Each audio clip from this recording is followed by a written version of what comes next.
wedding office, how can they prepare themselves for this 1 year?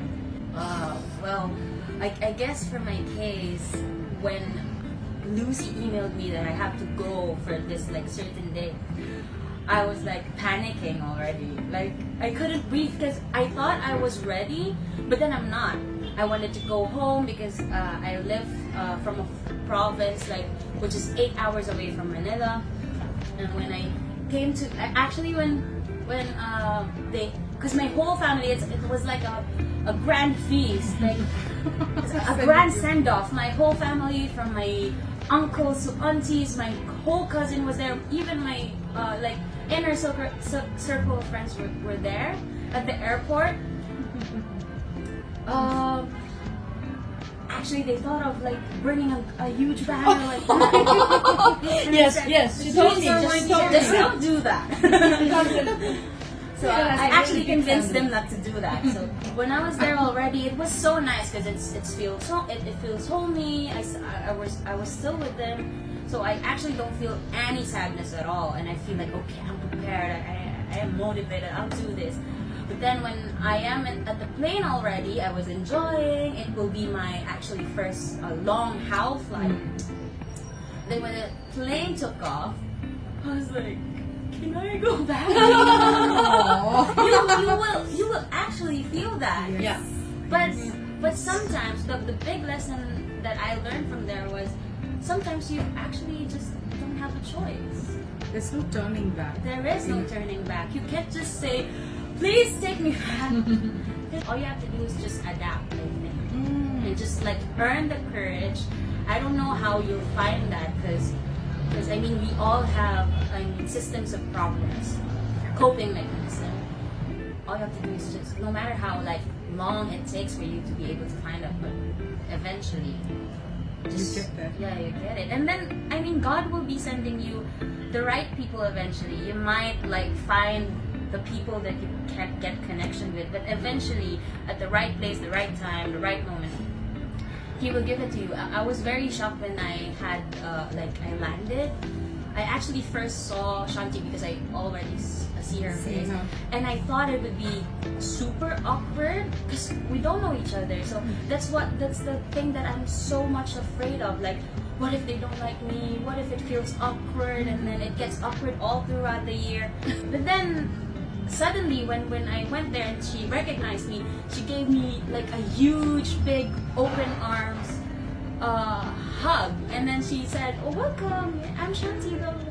And I was like, "Oh my god, this is it." And I feel like I'm gonna be building a home with these people, and I don't want to be like a stranger to them for a year. I want to really be a part of the family. I mean, even not as their kid, because I don't want to give them the burden to be their third kid. You know, they already have two to think of. So I wanted to be like a person that they could trust, and they could rely on, that I'll be helping them all throughout. So I really tried my best to do that.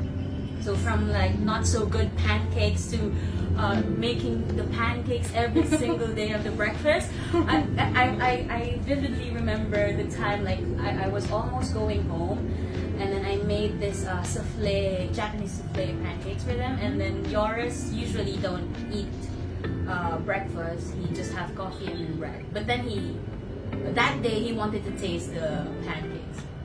He makes good pancakes, by the way, so he's a good critic. And then he was like, "Oh my God, Ali, your pancake has evolved from to a different level." And that was actually one of the most happiest, I think, the most fulfilling compliment I got from him, because I know that because here in the Philippines, you don't usually like have pancakes for breakfast. We usually have rice for breakfast. Yeah. So you can't expect Filipinos to make such good pancakes. I mean, like especially traditional families in the Philippines. So for me, that simple pancake is like A big step. Actually. yeah, a bit like a progress for me from a plain pancake, and then Shanti showed me the recipe, the secrets of having a fluffy pancakes, and then up until I'm experimenting already and trying new stuff, I'm happy. And because whenever the kids had tantrums and all that, they're not listening, I always ask them to, do you want me to cook for you? Let's just eat, let's just go out, eat ice cream, have chocolate. And then Shanti was like, why do you use food as like to settle everything? and then I told her, like, because in the Philippines, like, whenever you feel bad, like, food is your comfort, like drinks is your comfort. So it's our culture that whenever we sit in one table, and then, like in my family, like whenever we eat as one family, and then we argue with stuff like politics or anything, we always like end up like, okay, let's stop and then let's just eat. It's the neutralizer, the food. Yes, it's the neutralizer. And then once you're full already, then suddenly your father, which has a different view from you, will say, okay, all right, I'll.